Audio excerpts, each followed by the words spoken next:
enseigné dans notre tradition évangélique chrétienne, parfois même catholisante, au sujet de cette paracha de l'Ech Lecha, donc va pour toi, et particulièrement aujourd'hui le thème, vous l'avez vu, je l'ai écrit donc sur le petit chat ici, le thème aujourd'hui c'est Père au plus tard le lundi. Donc aujourd'hui je vous remercie de nouveau d'être avec moi sur ce cours en ligne. Mais on parle beaucoup d'Abraham, c'est vrai, on dit beaucoup de choses sur sa foi, parfois sur son erreur. Évidemment, nous savons qu'être un géant de la foi n'exclut pas évidemment que nous puissions faire sur son erreur. Évidemment, nous savons qu'être un géant de la foi n'exclut pas évidemment que nous puissions faire des erreurs, mais Dieu, malgré tout, utilise et nous utilise, vous utilise à travers nos erreurs, et il va utiliser notre foi à travers toute chose, il va nous conduire. Abraham, évidemment, va être conduit, et s'il fait des erreurs, il n'en est quand même pas moins un géant de la foi. Par contre, ce qui est tout à fait surprenant dans ce récit, c'est qu'on parle de père Abraham, et on ne dira pas que Noé est notre père. La semaine passée, je vous ai enseigné pendant 1 heure sur les 7 promesses qui ont été faites à Abraham. Aujourd'hui, je vais les relire et je vais commenter quelque chose de différent. Alors, je les relis dans le livre de Bereshit, au chapitre 12. Alors, l'Éternel dit à Abraham, va-t'en de ton pays, de ta patrie et de la maison de ton père, dans le pays que je te montrerai. Alors, la première parole, et je la lis en même temps que vous, si vous avez votre Bible, je vous laisse le temps de la prendre et nous allons la lire ensemble. Alors, Bereshit chapitre 12 et au verset 1, et je continue, verset 2, « Je ferai de toi une grande nation. » 2, « Je bénirai, je te bénirai. » 3, « Je rendrai ton nom grand. » 4, « Tu seras une source de bénédiction. » 5, « Je bénirai ceux qui te bénissent. » 6, « Je maudirai ceux qui te maudiront. » Et 7, « Toutes les familles de la terre seront bénies en toi. » Alors, voilà les 7 bénédictions d'Abraham. Par contre, ce qui m'a vraiment interpellé, et je voudrais qu'on puisse parler aujourd'hui de Père Abraham, Père Avram, littéralement Avram. Et c'est sur ce thème aujourd'hui que je veux parler avec vous. Qui est Avram? Comme je l'ai dit 1 million de fois, et je le répète encore une fois, vous savez comme moi, depuis que nous sommes ensemble, je l'ai dit et redit, que tous les noms bibliques sont des codes. Si les noms bibliques sont des codes, ils veulent nous dire quelque chose de très profond et veulent atteindre souvent un niveau qui dépasse ce que notre imagination peut comprendre. Bien sûr, lorsque nous avons parlé d'Abraham, souvent ces mots résonnent simplement comme des prénoms. Mais aujourd'hui, je voudrais expliquer que veut dire Abraham et qui est ce personnage à travers son nom. Comme vous le savez, je le suppose, Avram, on dit en français Abraham, mais la réalité c'est qu'on dit Avram pour quelques raisons que je vais expliquer. Avram, en tant que personnage biblique, devra plus tard changer son nom pour qu'il puisse engendrer un fils. Et non seulement Dieu va lui changer son nom, mais lui-même, Avram, changera le nom de Sarai, sa femme, en Sarah. Et lorsque les 2 noms seront changés, lorsque les 2 noms, et j'en parlerai un de ces samedis, lorsque les 2 noms posséderont chacun la lettre divine, ils vont ensemble fusionner et ils pourront ainsi mettre au monde un fils. Donc, Yitzhak.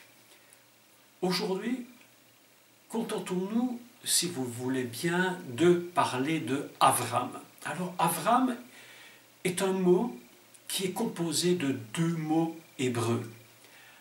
La première moitié de son nom, qui est Av. Alors, Av veut dire en hébreu père. C'est la première chose. Veut dire père. La deuxième partie de son nom, Ram veut dire en hébreu élevé. Donc le nom de Avram, littéralement, veut dire père élevé. Là, nous avons une première chose. La deuxième chose que je voudrais faire remarquer tout de suite, et c'est purement technique ce que je vais dire, mais en parlant de technique hébraïque, c'est pour dévoiler des secrets qui sont cachés dans la Torah et qui révèlent des vérités spirituelles d'un niveau absolument extraordinaire. Si vous regardez le mot de Avram, vous allez constater que la première lettre de Avram, qui est Aleph, c'est la même lettre que la première lettre du mot Adam.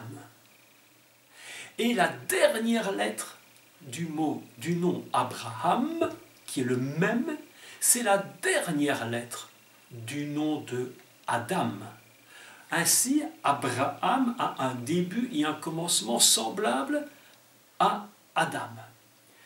Petite parenthèse d'ailleurs très intéressante et que j'ai décodée, c'est que la lettre centrale de Adam, qui est Dalet, donc nous avons Aleph, Dalet, Mem, qui forment Adam, la lettre Dalet a une valeur numérique de 4.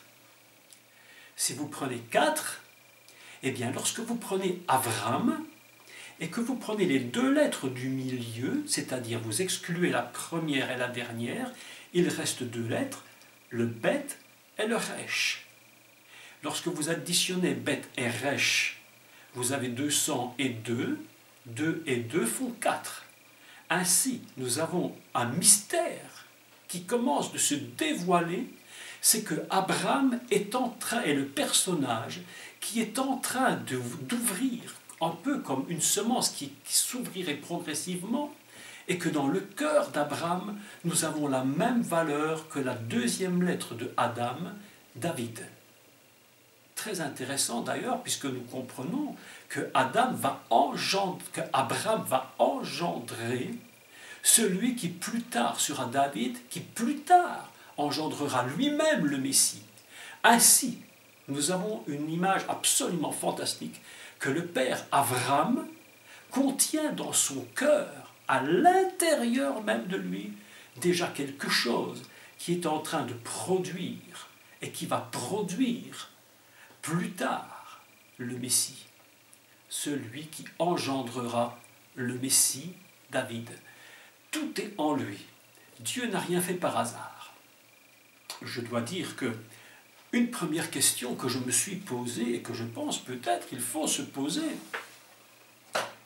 comment se fait-il que Abraham porte le nom de père élevé, alors qu'en fait cet homme, si nous réfléchissons, si nous le constatons d'ailleurs, n'a pas eu d'enfant? Puisque pour être père, il y a quand même des conditions, et une des premières conditions pour être père, c'est de pouvoir engendrer. Mais Abraham n'a pas engendré. Le problème d'Abraham, c'est qu'il n'a pas engendré. Et pourtant, son nom commence par justement ce Av, qui veut dire « tu es père ». Mais Abraham, lui, sait qu'au fond de lui-même, quelque chose le pousse, l'attire pour être père. Et le nom qu'il reçoit, ce n'est pas seulement un nom qu'un homme lui donne, mais c'est un nom que l'Éternel avait choisi pour lui. On aurait pu penser que Noé aurait été père, mais Noé n'est en fait que le mot repos, alors que Abraham, c'est le père, celui qui commence, celui qui va commencer quelque chose, qui va engendrer littéralement. Et en plus de cela, constatez-le bien, que Avram veut dire père élevé. Mais élevé pour qui? Voilà une question. La question que je voudrais vous poser, c'est pour qui est-il élevé? Comment peut-on considérer Abraham comme père élevé alors qu'il n'a pas eu d'enfant, qu'il n'a pas engendré encore, et que ce n'est que dans son désir d'être père? Élevé pour qui? Élevé pour Dieu. Élevé pour qui? D'abord pour Dieu. Parce que dans la sagesse de Dieu, Dieu voit en cet homme quelqu'un qui a un niveau, qui a des forces, qui a une foi, qui a une énergie, qui possède en lui tout ce qui est nécessaire pour être le père futur je dirais, d'Israël, du peuple d'Israël, mais aussi des nations, puisqu'il dira, mais toutes les nations seront bénies comment? Elles ne seront pas bénies par toi seulement, elles seront bénies en toi. C'est-à-dire que c'est en toi que se trouvent toutes les nations. Ainsi, il est élevé pour qui? D'abord pour Dieu. Voilà pour qui Abraham est élevé.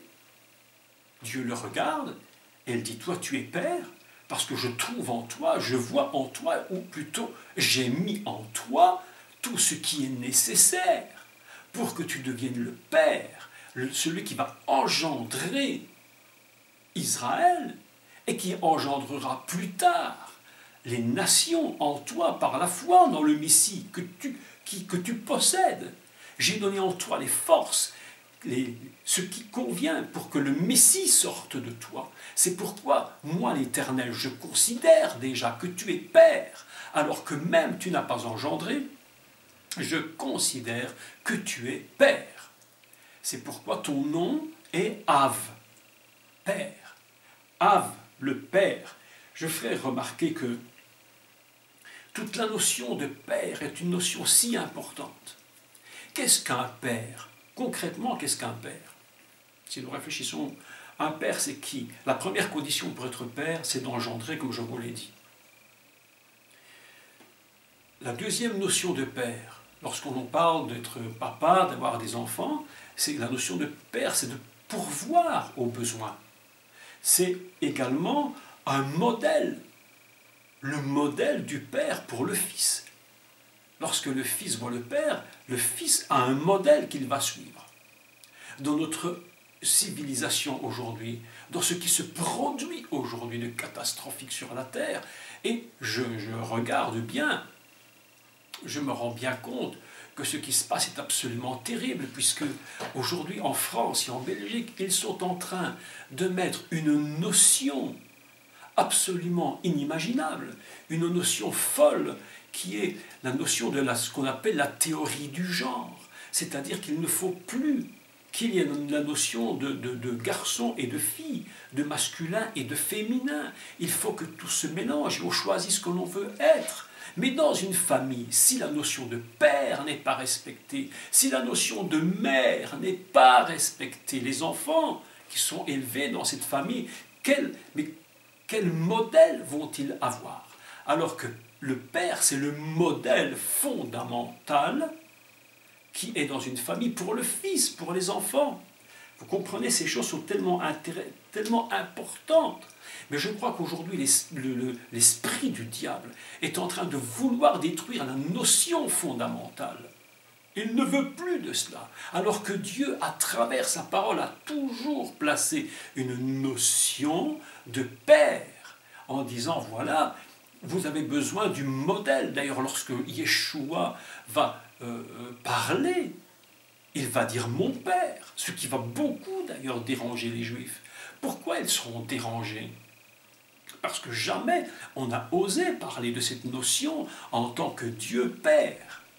Et surtout de se dire mon Père à moi, c'est-à-dire qu'il se fait lui-même de la même famille que Dieu.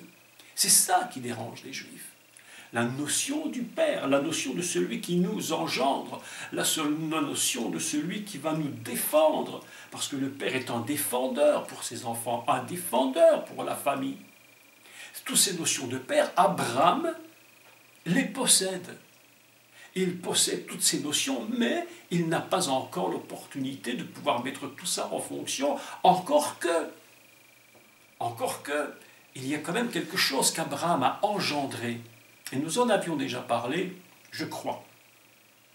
Si on n'en a pas parlé, je voudrais le souligner maintenant parce que c'est très important.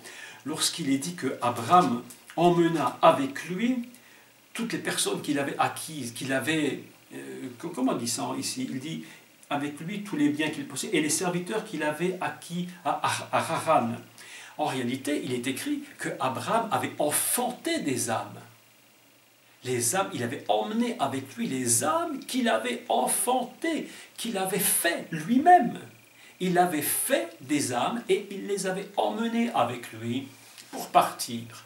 Donc, dans la terre qui lui était promise. Autrement dit, Abraham, s'il n'a pas encore enfanté physiquement, il a déjà quand même enfanté des âmes. Et peut-être que c'est ça le niveau le plus élevé qu'un homme puisse faire, enfanter des âmes. Dans des nations comme les nôtres, où tout est absolument sans dessus-dessous, où la moralité, où la conscience de l'être humain est en train de s'effondrer sous toutes les formes possibles, enfanter des âmes et les sortir de ce milieu pour les emmener avec nous, ça c'est déjà être un père. Mais un père tellement élevé, je me pose la question, et je vous la pose, peut-être est-ce pour cela que d'abord Abraham porte ce nom, Père élevé, parce que c'est un homme qui a une capacité d'engendrer des âmes. Il a une capacité de les sortir de Babylone, de les sortir de la ville où il se trouve, donc de Ur en Chaldée, de les sortir de là et de les emmener avec lui. Voilà déjà une première raison pour laquelle cet homme possède ce nom, Père élevé. La notion du Père est donc tellement importante parce que ça va créer un équilibre. Si le Père n'est pas le modèle, si le Père disparaît du système d'éducation, mais toute la famille s'écroule. Les enfants n'ont plus de relation avec une relation saine. Ils confondront, ils vont s'attacher à la mère à l'excès. Et souvent, nous voyons des problèmes qui se posent. Quels sont ces problèmes? Eh bien, les familles monoparentales où il n'y a plus de père. Et que fait la mère? Elle doit s'occuper en même temps du rôle de père et du rôle de mère. Et on se rend très bien compte que c'est très compliqué pour une mère d'être à la fois le père et la mère. Parce que les forces qui sont en eux sont différentes. Ce qui fait d'Abraham le père, automatiquement ne fait pas de lui une mère. Ce qui fait la mère n'est pas évidemment pas automatiquement le père. Et lorsqu'il faut gérer sur les deux tableaux, ça devient évidemment très compliqué. Et le déséquilibre se produit. Imaginez aujourd'hui ce qui se produit. Lorsqu'on fait des couples où c'est homme-homme et ils adoptent un enfant. Voilà ce qu'on nous fait aujourd'hui. Voilà ce que la loi nous oblige d'accepter. Enfin, nous oblige. Nous ne sommes pas obligés d'accepter, mais qu'on veut nous imposer. Un enfant dans un couple qui est homosexuel n'a plus le repère de la mère ou du père. C'est deux femmes ou deux hommes. Et le principe divin fondamental que Dieu nous enseigne à travers sa parole est en train de disparaître de notre société. Et je crois que là, il y a vraiment une œuvre diabolique. Je le crois tout à fait.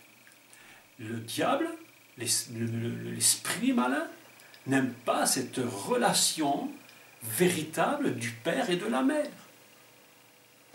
C'est pourquoi, dès le départ, Dieu va appeler Abraham et il va lui donner le statut de père. Je vous ai dit que il y a des choses fort importantes quand on parle d'Abraham. Qu'est-ce que le père? En réalité, le père, c'est ce qu'on pourrait appeler la loi, alors que la mère, c'est ce qu'on appellera plus volontiers la compassion, la tendresse d'une mère. D'ailleurs, une mère, on dit toujours d'une mère qu'elle est l'âme d'une maison. Si la mère n'est pas là, on dit que l'âme de la maison n'est pas là. Il y a fondamentalement deux niveaux très différents. Le premier, c'est le père qui représente la loi, et la mère qui va représenter la compassion. Je voudrais vous dire que, avant d'aller plus loin, c'est que le monde a été conçu sur le principe du père, c'est-à-dire de la loi, avant que le monde ne soit conçu sur le principe de la grâce, parce que le principe de la grâce ne peut pas exister s'il n'y a pas avant le principe de la loi, et je vais m'expliquer. Il faudra donc que le monde soit créé par des règles, et ces règles, eh bien Dieu va les placer. Et je voudrais vous lire un texte très très intéressant au sujet de la création du monde. Et comment la notion de Père existe. Écoutez maintenant ici un mystère, ou plutôt un dévoilement très intéressant. Lorsque vous prenez le livre de Bereshit, donc la Genèse, au chapitre 2 et au verset 4, je vais le lire en hébreu pour vous commenter un texte assez surprenant. Alors, Bereshit chapitre 2, Bet, verset 4 d'Alet. Elle toldot Hashamahim ve haaretz beibaram. Et je vais le traduire. Voici, donc je traduis littéralement, voici les engendrements des cieux, des ciels, littéralement, de la terre, dans leur création. Voilà un texte intéressant. Je le relis et je vais vous faire remarquer quelque chose de fort intéressant. Elle est toldot, Hashamahim, Vehaharet, écoutez maintenant, Beibaram. Beibaram, qu'est-ce qu'on entend? Quand on entend Beibaram, c'est l'anagramme de Abraham, tout simplement. Les maîtres d'Israël vont décoder cela et ils vont dire, mais attention, si le monde a été créé, c'est sur un principe fondamental qui est le principe d'Abraham. Et qui est Abraham? Le Père. Et s'il est le Père, il représente la loi. Et s'il représente la loi, ça veut dire que le monde est fondé pour la loi, par la loi, avec la loi. Dieu est obligé de mettre des lois dans ce monde. Et si on transgresse ces lois, et c'est ce que le monde essaie de nous faire faire maintenant, on veut transgresser les lois, et qui sont simplement le masculin, le féminin, qui sont simplement le père et la mère, fondamentalement importants. Et si on ne peut pas, si on veut transgresser ces lois, automatiquement le monde va s'écrouler. Toutes les relations du monde vont tomber et le monde sera une catastrophe, ce qu'il est d'ailleurs maintenant. Voici, écoutez maintenant le texte, voici littéralement Toldot, elle est Toldot. Que veut dire Toldot? Toldot est un mot hébreu qui vient d'une racine de Yeled. Yeled, ça veut dire les enfants. Écoutez, Yeldim, les enfants. C'est comme si on avait dit, voici des enfants dans la création. Voici comment cette création est née. Voici comment elle existe. Yeled, Toldot, c'est la même racine, les engendrements. Voici les engendrements des ciels et de la terre. Dans la création, avec l'anagramme d'Abraham, qui veut dire simplement celui qui est père, celui qui engendre. D'ailleurs, écoutez-moi ceci, c'est absolument fantastique. Est-ce que vous vous rendez compte que si vous prenez les deux premières lettres de l'alphabet hébreu, la première lettre qui est le Aleph, la deuxième qui est le Vet, ou le Bet, selon, quand vous mettez les deux premières lettres ensemble, vous avez Av. Av veut dire le Père. Av, c'est le Père. Le monde est créé littéralement par le Père. Qu'est-ce que le Père? C'est une notion. Une première notion du Père, c'est quoi? La première notion du Père, c'est le Aleph. C'est ce qui se trouve dans les lieux célestes, c'est lui. Et puis la deuxième notion de Père, c'est la notion de bête, c'est-à-dire la complémentarité. C'est-à-dire la dualité, parfois la confrontation. C'est-à-dire que c'est celui qui va commencer le monde avec cette complémentarité. Le monde est conçu sur la complémentarité. Abraham nous parle de cela. La personne même d'Abraham, le père Abraham, le père Av, veut dire simplement, voilà qui je suis, Abraham, je suis le commencement, et c'est par moi que va commencer les choses. Je vous rappelle qu'il n'y a aucune possibilité qu'il y ait une compassion si d'abord il n'y a pas une loi. Pourquoi est-ce qu'il n'y a pas possibilité? Pourquoi le monde ne commence-t-il pas par la compassion, mais qu'il commence par la loi? Pourquoi par le Père? Ben, tout simplement, parce que comment voulez-vous qu'il y ait une compassion s'il n'y a pas de loi? La compassion, ce n'est que la grâce, et la compassion, ce n'est que le résultat d'une loi qui aurait été transgressée. Ainsi, il faut donc commencer par la loi pour terminer, si nécessaire, par la compassion. Je vous ferai remarquer d'ailleurs Écoutez, ceci c'est très important, que le mot mère en hébreu, qui est em veut dire mère. Em veut dire, et vous le savez comme moi, c'est celle qui va engendrer, qui va enfanter. La mère, c'est celle qui va mettre au monde l'enfant. C'est celle qui porte l'enfant au fond d'elle-même. C'est celle qui a l'enfant dans son ventre. C'est celle qui va le mettre au monde. Eh bien, le mot mère, très étrangement, eh bien, il y a un mot très intéressant en hébreu qui est racham. Racham veut dire compassion. Mais également, écoutez ça, c'est formidable, le mot racham veut dire également utérus, le sein maternel. Mais qu'est-ce que ce mot M, le mot mère, M, comment est-ce qu'on l'écrit? On l'écrit d'abord par la première lettre qui est Aleph, exactement comme Av. Av c'est Aleph bet, mère c'est Aleph même. Donc le commencement du monde, le commencement de la compassion, le commencement de toute compassion vient parce qu'il y a quelque chose de Dieu dans la mer. Et la deuxième lettre du mot mère, le même, a une valeur numérique extraordinaire, puisque la valeur de même, c'est 40. Et 40, c'est quoi 40? C'est la formation. Rappelez-vous le peuple d'Israël. Rappelez-vous le peuple d'Israël, 40 ans dans un désert. C'est comme un peuple qui est formé pendant 40 jours. 40 jours pour que l'embryon devienne un fœtus. Et le mot mère, 40, M, commence par Aleph, la nature divine.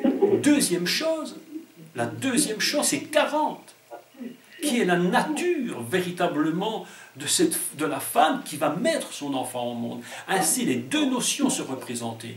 Et lorsqu'on parle d'Abraham, je voudrais demander si on peut couper le micro pour Lisiane, ce sera formidable, parce que ça fait un peu de bruit, merci. Il n'y peut pas y avoir de notion de mère si dès le départ il n'y a pas la notion du père. Le père n'existe que parce qu'un jour il y a mère. Au moment où la mère met son enfant au monde, l'homme devient père. Ainsi, dans la nature du père Abraham, il y a toute cette notion qui est tenue en lui, qu'il contient en lui-même. Je suis Av, je suis père. Même l'humanité est fondée, le monde, l'univers entier est fondé sur cette notion de Eletoldot, Hashamaim Haaretz Beibaram dans leur création, comme Abraham. C'est un grand, grand mystère. Abraham n'est pas n'importe qui. Abraham a été choisi par Dieu parce que Dieu avait mis en lui les notions qui feraient de lui le Père, celui qui allait engendrer. Mais voilà qu'Abraham, n'a pas d'enfant. Et là vient pour lui véritablement un problème. Est-ce que vous comprenez que la mère, à cause de sa compassion, et vous avez remarqué que la fonction maternelle est quand même très très différente du père. Pourquoi? Parce que la mère a porté l'enfant dans son sein. Et la relation qu'elle a avec son enfant est quand même très différente. Nous l'avons tous remarqué si nous avons des enfants que nos époux, sauf les exceptions, il y a toujours les exceptions, vous êtes d'accord avec moi, il y a toujours les exceptions des mères et des pères. Mais on prend la notion générale, que les mères ont une relation différente avec l'enfant, avec le fils en général, il y a une relation très forte. Pour quelle raison? Tout simplement parce qu'elle a porté en lui son enfant. Elle l'a porté en lui. Et comment pourrait-il en être autrement, puisqu'elle a porté en lui l'enfant? Elle a compassion de lui. D'ailleurs, qu'elle dit le prophète Ésaïe, une mère a compassion de son enfant. Une mère abandonnerait-elle son enfant? Mais quand bien même elle l'abandonnerait, alors là il y a un texte formidable, il dit, moi l'Éternel, je ne t'abandonnerai pas, parce que tu es sorti de moi. Mais si tu es mère, c'est parce qu'il y a d'abord le Père. Si tu as compassion, c'est parce que dès le départ, j'ai mis une loi. Donc Abraham, le père Abraham, contient en lui toute cette force exceptionnelle qui fait qu'il est déjà reconnu comme père élevé par Dieu, Peut-être qu'il est même père élevé, et certainement par les hommes, là où il vit, et qu'on a reconnu en lui quelqu'un d'exceptionnel, qui a une capacité d'engendrer les âmes. Et peut-être il est père élevé, mais peut-être pour lui-même, certainement. Il se sent attiré vers la paternité qu'il ne peut pas obtenir. Mais dans son esprit, dans sa nature, dans son corps, toutes les forces sont là. Elohim a placé les forces en lui afin qu'il soit véritablement père pour la nation. Vous savez, il ne suffit pas d'être père parce qu'on a engendré un enfant, mais on est véritablement père lorsque dès le départ, avant même que nous ayons engendré, dans notre cœur, il y a quelque chose qui nous pousse à être vraiment un père. Abraham, avant même qu'il ait pu avoir Isaac, était déjà père. Il avait déjà en lui toute cette force du père.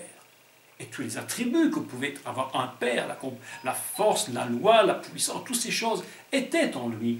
Et ça est absolument très très important. Donc, le père, Abraham, contient cette force. Le père, c'est celui qui, en même temps, va limiter les enfants, va leur donner leurs limites, va savoir jusqu'où ils peuvent aller, où ils ne peuvent pas aller, ce qu'ils peuvent faire et ne pas faire. Le père, c'est celui qui amènera l'enfant à la maturité. C'est celui qui va emmener l'enfant à sa maturité. Toutes ces choses sont tellement, tellement importantes parce que Israël, plus tard, devra atteindre sa maturité. D'ailleurs, la paracha l'Era, c'est va pour toi, parce que Abraham, tu as besoin, Abraham, avant même que tu sois père, tu as besoin de prendre encore, je dirais, un peu de bouteille, comme on le dit en français. Il faut, va pour toi. Je veux que tu apprennes qui tu es, que tu ailles pour toi, que tu te découvres toi-même, parce que tu es père dès l'origine, parce que je t'ai choisi pour cela. Mais maintenant, tu vas aller plus loin jusqu'au moment où tu auras la capacité d'être vraiment et physiquement le père. Abraham n'est donc pas n'importe qui. Engendrer le père, engendrer le fils. Vous savez qu'il y a une vérité absolument fondamentale quand il s'agit du Messie, du Mashiach. Lorsqu'on parle du Mashiach, nous devons comprendre quelle est sa nature, comment il fonctionne. Nous avons souvent dans l'Église une conception un peu erronée du Messie. Qu'est-ce que je veux dire par là? C'est que dans l'Église chrétienne, on a une Église chrétienne qui est très féminisée. C'est-à-dire une Église qui est véritablement portée toujours et quasiment exclusivement sur la compassion. Alors ça, en soi, c'est une vérité, que le Messie est venu pour pardonner. Ça, nous pouvons le comprendre, évidemment. Mais je voudrais vous parler du Messie, puisque de toute façon, le but de ces cours n'est pas simplement de faire de la compréhension hébraïque, et si ce n'est que pour faire de la compréhension hébraïque, tout cela ne servira à rien. Ce ne serait que de l'intellectuel. Mais nous devons comprendre à travers ce que je dis qui est véritablement le Messie. Quelle est la fonction fondamentale du Mashiach? Comment fonctionne-t-il? Pourquoi Abraham contient-il en lui la lettre du Messie? Je voudrais lire un texte avec vous dans l'Épître aux Hébreux qui parle du Messie et il va nous donner un grand secret. Comment fonctionne le Messie par rapport à ce que je vous ai dit ce matin sur Abraham, sur Sarai. Alors je lis Hébreux 10 à partir du verset 5. C'est pourquoi Christ, entrant dans le monde, dit. Écoutez bien maintenant le texte qui est vraiment très très très important. C'est pourquoi Christ, c'est-à-dire le Mashiach, entrant dans le monde, se met à parler. Écoutez bien ce qu'il dit. Et vous allez comprendre la relation qu'il y a entre Abraham et entre donc le masculin, le père, la loi, et puis le féminin, la compassion. C'est pourquoi Christ, entrant dans le monde, dit « Tu n'as voulu ni sacrifice ni offrande, mais tu m'as formé un corps. » Déjà ici, nous sommes dans un engendrement, n'est-ce pas? Tu n'as agréé ni holocauste ni sacrifice pour le péché. Alors j'ai dit, voici, je viens. Dans le rouleau du livre, il est question de moi. Il parle de Ésaïe, bien entendu. Pour faire, ô Dieu, ta volonté. Après avoir dit d'abord, tu n'as voulu et tu n'as agréé ni sacrifice, ni offrande, ni holocauste pour le péché. Ce qu'on offre pour la loi, elle dit ensuite, voici, je viens pour faire ta volonté. Il supprime ainsi la première chose pour établir la seconde. C'est en vertu de cette volonté que nous sommes sanctifiés par l'offrande du corps de Jésus-Christ une fois pour toutes. Voilà ici un texte absolument extraordinaire. Et qu'est-il écrit? Il dit que la première chose que le Mashiach va dire en rentrant dans le monde, puisque lorsque le Mashiach rentre dans le monde, il va parler, chose que beaucoup de gens ignorent, c'est qu'on croit que simplement l'Esprit est venu sur Marie et un enfant est né, mais au moment où l'Esprit va rentrer dans le corps de Marie, il va parler. Et qu'est-ce qu'il va dire? Il va dire, je suis venu pour faire quoi? Pour faire ta volonté. Ta loi est au fond de moi. La première chose que le Messie fait, c'est la loi. C'est-à-dire la relation qu'il a avec le Père. Lorsque Jésus parle du Père, qu'est-ce qu'il dit? Mon Père, mon Père. En fait, il est en train de il se rattache littéralement à ce qu'est la loi. Il dit, voilà la loi, je respecterai mon Père, c'est-à-dire je respecterai la loi. C'est pourquoi dans le nom d'Abraham, le Av, qui veut dire le Père, commence par la loi. Il faudra bien que Dieu mette des lois pour créer Israël et pour créer plus tard l'Église. Il y a des règles. La première chose que Abraham possède en lui, c'est justement cette image de la loi. Il faut respecter cette loi. Dieu la place en Abraham. Et par la suite, il va mettre en place, évidemment, le changement de nom de son épouse pour que la compassion puisse venir. D'ailleurs, remarquez bien, comme je l'ai dit, remarquez-le très bien, c'est que si Dieu avait demandé, si Elohim avait demandé à Sarai de sacrifier Isaac, vous comprenez bien qu'elle n'aurait pas pu le faire. C'était quasiment impossible. Pourquoi? Parce que dans le cœur de Sarai, elle avait porté en elle ce fils tant attendu. Il s'agissait donc de la compassion, puisque je répète encore une fois que Raham veut dire compassion, mais veut en même temps dire le sein maternel.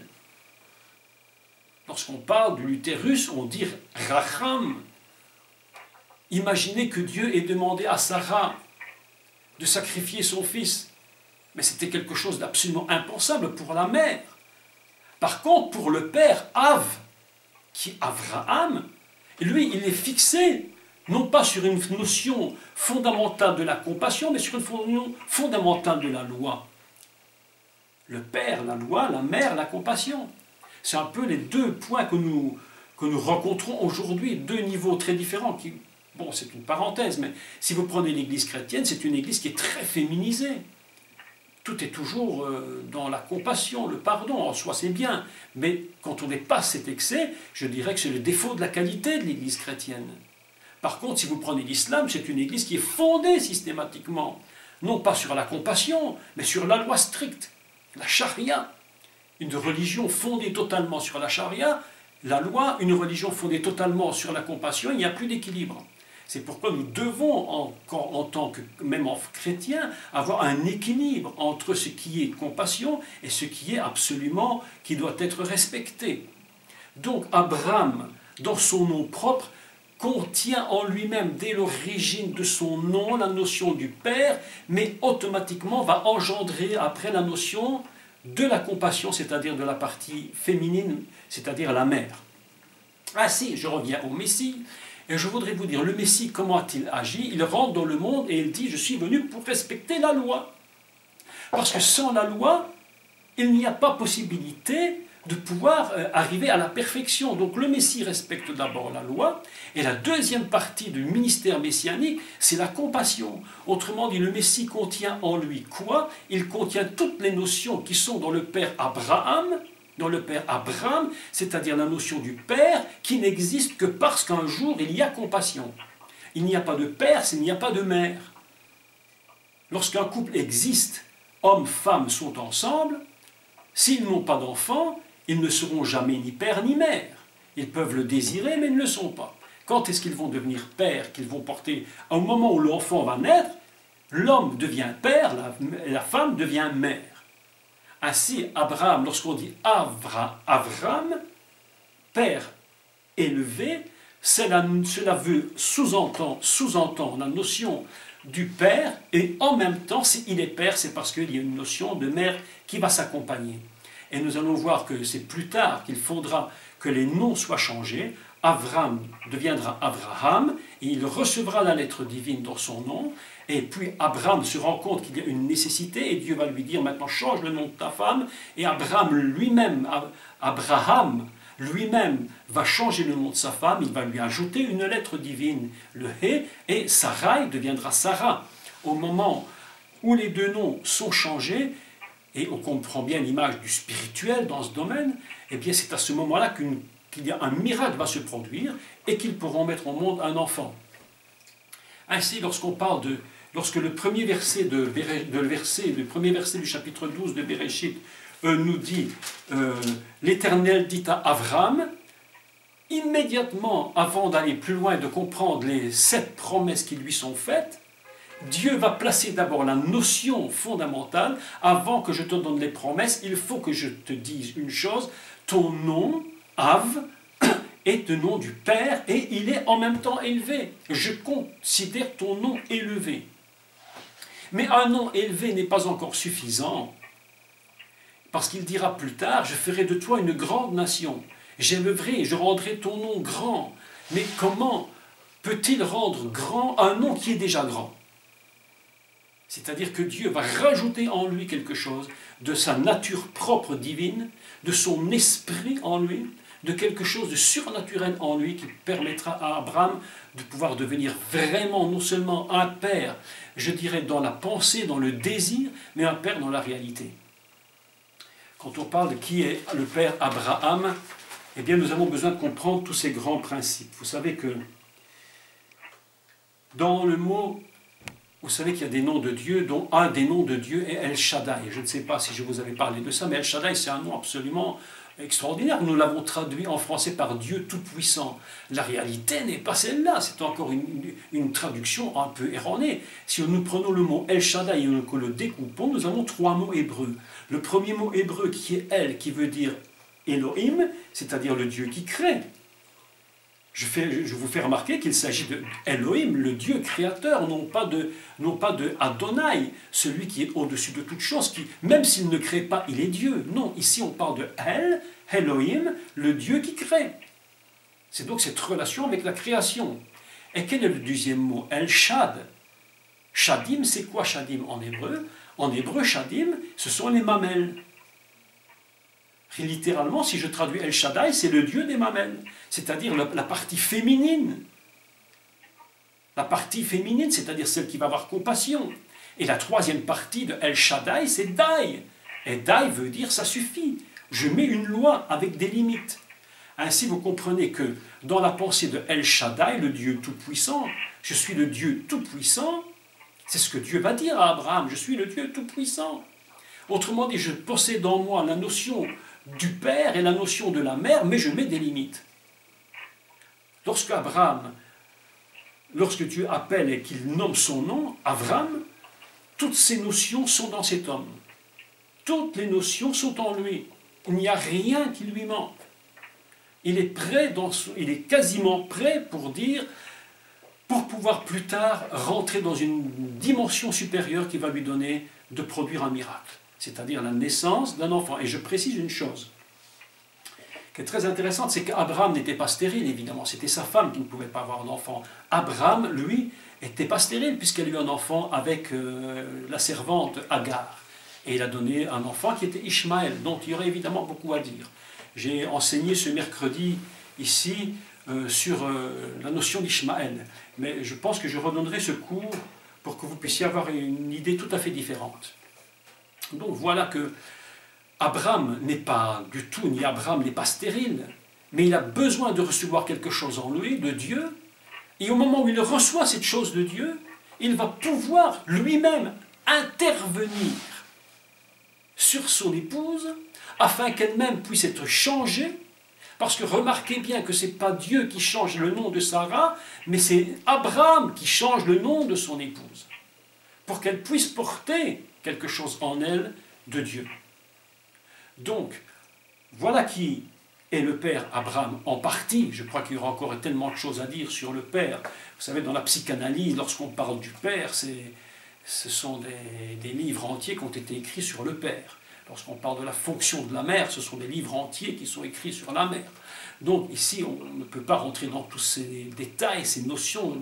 D'ailleurs, moi-même, je ne suis pas psychologue pour pouvoir parler de tout cela. Néanmoins, nous nous rendons compte de l'importance de ce qu'est le père pour une maison et pour le fils, pour les enfants.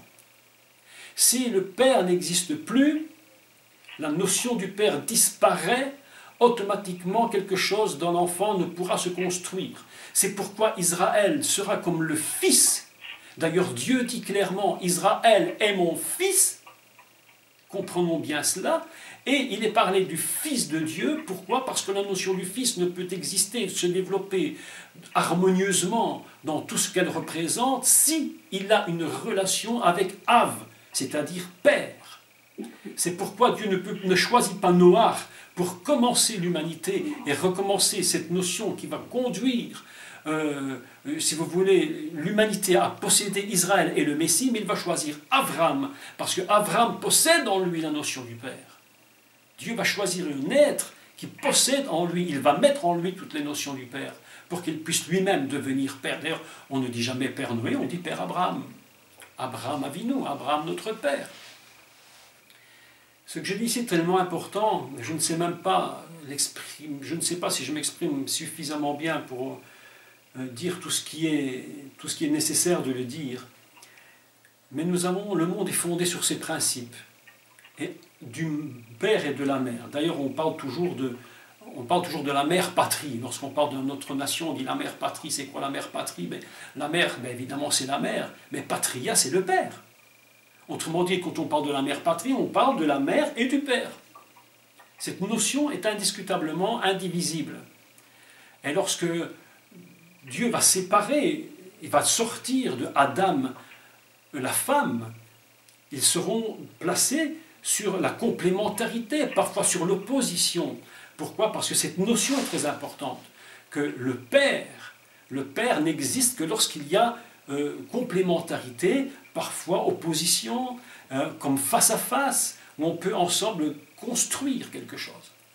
Notre société aujourd'hui est en train de basculer dans un système absolument fou. On a l'impression que l'esprit du mal essaie d'empêcher littéralement que le monde puisse continuer de vivre sur les bases que Dieu a placées, c'est-à-dire sur les notions familiales. Vous savez que lorsque le Messie dit « mon Père », qu'est-ce qu'il fait? Il crée une relation familiale. Lorsque Dieu dit à Israël « tu es mon fils », c'est une relation familiale. Si tu es mon fils, c'est parce que je suis père. Si je suis père, c'est parce qu'automatiquement tu es une mère. Ainsi, cette notion fondamentale est tellement importante. C'est tellement difficile de l'expliquer, de le développer avec une grande puissance. Mais je pense que vous pouvez comprendre cela. Autrement dit, lorsque le Messie va rentrer dans le monde, comme je vous le disais il y a quelques minutes, sa première notion, ce n'est pas une notion de compassion. Écoutez-moi bien, la première notion du Mashiach, c'est une notion de respect de la loi. Respecter la loi, le Père. La deuxième notion, ce sera la notion de compassion. Il va donner sa vie par amour, comme une mère donnerait sa vie pour son enfant. D'ailleurs, lorsque une mère porte un enfant en elle, il faut quand même que vous compreniez que c'est une part de la vie de la mère qui rentre dans l'enfant. Elle donne sa vie pour lui. La mère qui ne veut pas donner de sa vie pour l'enfant ne pourra jamais porter un enfant à terme. On a vu vous savez, il y a des principes qui sont très importants. Par exemple, ces grossesses, des femmes qui ont des grossesses et puis elles avortent. Simplement parce que dans leur pensée, elles ne voulaient pas de l'enfant. On a connu un cas très particulier. Je vous parle de cela maintenant. Simplement une explication. Une dame qui est tombée enceinte et puis quand elle a eu cet enfant, elle ne le voulait pas. Elle a dit ouvertement, cet enfant c'est comme un avorton, cet enfant c'est ce déchet, je n'en veux pas. Elle a détesté cet enfant qu'elle portait, je vous dis, vous savez ce qui s'est produit? Et l'enfant est mort. Oui, pourquoi? Parce qu'il y a un principe psychologique. Je ne sais pas si vous comprenez le principe psychologique. Porter un enfant en soi, c'est vous dire l'aimer, ça veut dire prendre soin de donner sa vie pour lui. La mère prend de sa vie, la donne à son enfant. C'est pourquoi la notion de père est la loi, et puis de mère, et le Messie vit sur cette fonction. Je suis venu au Père pour faire ta volonté, c'est-à-dire pour la loi, pour respecter cette loi, et puis le Messie va donner sa vie pour l'humanité qui a fauté.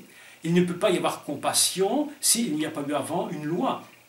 C'est pourquoi le premier pas du Meshiach, ce n'est pas la compassion, mais la première notion du Mashiach, c'est respecter le Père. Faire ce que le Père dit dans tout ce qu'il lui demande. Et la deuxième, c'est de dire, mais si ça n'a pas été, si une chute a eu lieu, si une erreur a eu lieu, moi j'ai aussi la notion de la compassion, parce que j'ai en moi ce qu'on appelle donc le Racham, c'est-à-dire le sein maternel, ce qui donne la vie, c'est pourquoi je le mettrai en fonction. Voilà que, pour terminer, je vous dis que Avram, le père Avram, contient en lui toutes les forces absolument extraordinaires qui permettront de devenir le père qui va engendrer plus tard le Mashiach. Le premier patriarche porte en lui la première lettre qui est le Aleph d'Abraham, la dernière lettre de Mashiach, et au centre du nom de Avram, les deux lettres du milieu, et bien simplement le Bet et le Resh, c'est-à-dire valent ensemble la même valeur que la deuxième lettre de Adam, c'est-à-dire 4. Voilà une chose absolument extraordinaire, la valeur d'Abraham. Dieu a choisi cet homme comme premier patriarche. Et n'oubliez jamais que le Messie va sortir de cette chair d'Abraham. C'est pourquoi le Messie va porter en lui toutes ses forces. Cette petite heure qu'on passe ensemble, simplement pour expliquer que Abraham n'est pas un homme comme tous, n'est pas choisi par hasard. Il n'est pas dit de lui qu'il avait fait des âmes, qu'il avait emmené avec lui des âmes qu'il avait faites. C'est pour nous montrer le niveau de hauteur de cet homme qu'il est capable d'engendrer des âmes. Il est capable après cela d'engendrer un fils. Là où tout était impossible, il est père. Avant même de nous donner naissance physiquement, il est déjà père dans sa nature. Il possède en lui tout ce qui fait le père, ce qui fait un père, ce qui nous manque à nous les hommes. J'en suis convaincu, ce qui manque à beaucoup d'hommes. Et on le dit souvent, mais c'est une vérité, on dit souvent, on devient père, mais on ne l'est pas d'office. Alors la différence avec Abraham, c'est qu'avant de devenir père, il était déjà père. Son nom nous dit, il est père. Et pas n'importe lequel, il est père élevé, Avram, père élevé. Alors, c'est vrai que nous, en tant qu'hommes, et moi-même, je me rends compte parfois d'une incapacité à être un père parfait. On fait ce qu'on peut pour l'être, mais il y a quelque chose en nous, on se rend bien compte qu'il n'est pas parfait en tant que père. On a des faiblesses, des lacunes. Comme des mères ont des faiblesses et des lacunes, souvent nous avons le revers de la médaille, une qualité excessive qui fait que le père, dans son excès, qui est la loi, peut dépasser l'excès et devenir plus parfois un bourreau qu'un père. Et les mères, elles ont en elles cette compassion qui font que c'est en même temps le défaut de leur qualité, c'est qu'elles vont plus pardonner, parfois même à l'excès. Donc, ce qui nous manque en nous, en tant qu'être humain, c'est que nous devons apprendre à être père et mère. Alors que Abraham, lui, non, il est à l'origine même, dans le décodage du nom, il est déjà père. Et non pas n'importe quel père, il est père élevé parce qu'il a déjà la capacité primaire primordial, je devrais-je dire, non seulement non pas d'enfanter un fils parce qu'il n'est pas stérile, mais sa femme l'est, mais il a à côté de ça la capacité, comme il est écrit clairement, il avait emmené avec lui les âmes qu'il avait faites, et non pas les serviteurs, comme c'est écrit. La traduction est absolument erronée. Il ne s'agit pas des serviteurs, mais des âmes qu'il avait faites. Voilà pourquoi ce texte nous montre qu'à l'origine, Avram est déjà dans la nature de père. Il a en lui tout ce qu'il faut pour engendrer.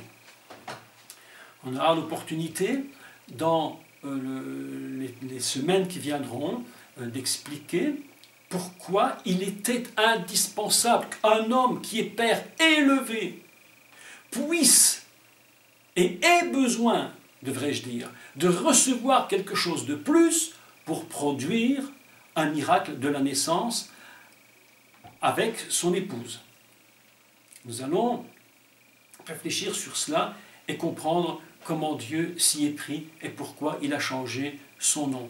Et s'il est père élevé, et il termine en disant je ferai de toi une grande nation, je te bénirai, donc comme je vous l'avais dit la fois passée plus tôt, je te connecterai, je ferai de toi une connexion. C'est très intéressant parce que remarquez bien que le père, c'est une connexion dans une famille. Le père et la mère, c'est une connexion. Le père et l'enfant, c'est une connexion. Il dit, je te connecterai, je te bénirai, plus juste, je te connecterai, je rendrai ton nom grand. Alors que son nom est déjà élevé, il dit, pour moi, ton nom est élevé, mais je rendrai ton nom grand. Je vais encore faire quelque chose de plus pour toi. Vous savez, c'est comme si vous prenez un personnage politique ou quel qu'il soit très très important dans un pays, et son nom est très connu, et tout le monde le respecte, mais si tout à coup quelque chose venait lui dire « tu es très connu, mais je vais encore élever davantage ton nom, mais pour cela j'ai besoin de faire pour toi quelque chose ». Et c'est ce que Dieu fera avec Abraham. Il va rajouter en lui quelque chose du divin pour qu'Abraham ait la force et la compréhension, je pense peut-être la compréhension qu'il faut que sa femme elle-même soit changée et que son nom soit changé pour qu'elle puisse enfanter. C'est pourquoi, et nous en reparlerons, mais je fais une parenthèse tout de suite, Dieu change le nom de Avram, père élevé, en Abraham, père de grande nation, mais ce n'est pas Dieu qui change le nom de Sarai, c'est Sarah, c'est Abraham qui va changer le nom de sa femme. Et j'expliquerai pourquoi il doit en être ainsi.